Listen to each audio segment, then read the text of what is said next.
We are going to give you financial X-ray vision. Seriously, we're going to get a super clear picture of where you stand with your money, and it all starts with just two fundamental building blocks. So, let's dive right in. So, let me just ask you this straight up. How healthy are your finances really? When you think about it, do you feel totally in control, or is it all kind of foggy? Look, it's a question a lot of us would rather just avoid, but getting honest about the answer is the absolute first step to getting on solid ground. But what if I told you that you can cut through all that fog and that your entire financial health really just boils down to two numbers? That's it. We're about to strip away all the complicated stuff and just focus on the two core ideas that truly define where you stand. Okay, so let's start with the first building block. This is the positive side of the equation, everything you own. We call these your assets. So, what is an asset? Well, simply put, it's anything you own that has value.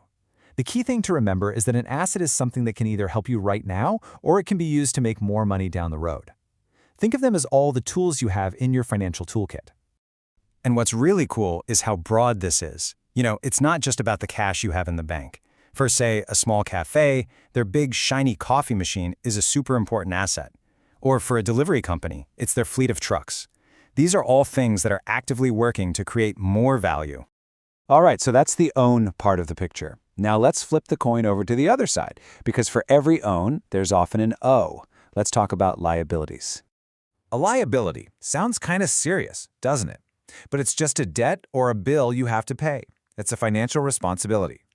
Now, liabilities aren't automatically a bad thing. They often help us get our hands on valuable assets in the first place. But you definitely have to manage them carefully. And these are probably things we're all familiar with. Things like a mortgage on a house, a loan you took out for a car, or even that power bill that's due next week. Remember our cafe?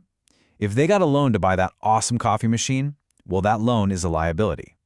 It's the O that balances out the own. Okay, so we have what you own, your assets, and we have what you owe, your liabilities. Now it's time to put them both together to find the single most important number in your financial life, your net worth. This is the ultimate snapshot of your financial health. So let's jump back to our cafe example. See this? On the left side, you've got all their assets, the machines, the furniture, the cash. It all adds up to $100,000. Then on the right, you've got the liabilities, their loans and unpaid bills, totaling $40,000. This simple little table gives us a perfectly clear picture of where they stand. And the formula to figure it all out? It is just this simple. You take the total value of your assets, you subtract the total of your liabilities, and whatever is left over, that's your net worth. That's the bottom line. Seeing it as a bar chart like this really makes it click, right? That big, tall bar of assets is way bigger than the smaller liability bar. For our cafe, that's $100,000 in assets minus $40,000 in liabilities, leaving them with a positive net worth of $60,000. And that gap between the two bars, that's their financial cushion. That's their stability. So why are we talking about all this? Why is this balance so critical?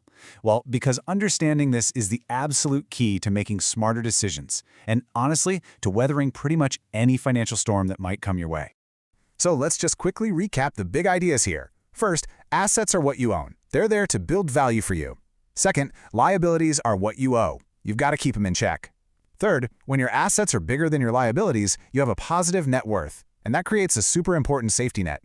Getting a handle on this simple balance is what really empowers you to plan for your future with confidence. And that's pretty much it. So I'm going to leave you with a little challenge. Thinking about your own financial picture, what's one small step you can take this month? Can you find one asset to grow, even a little bit, or one liability you can shrink down? Because at the end of the day, real financial power is built with those small, consistent actions.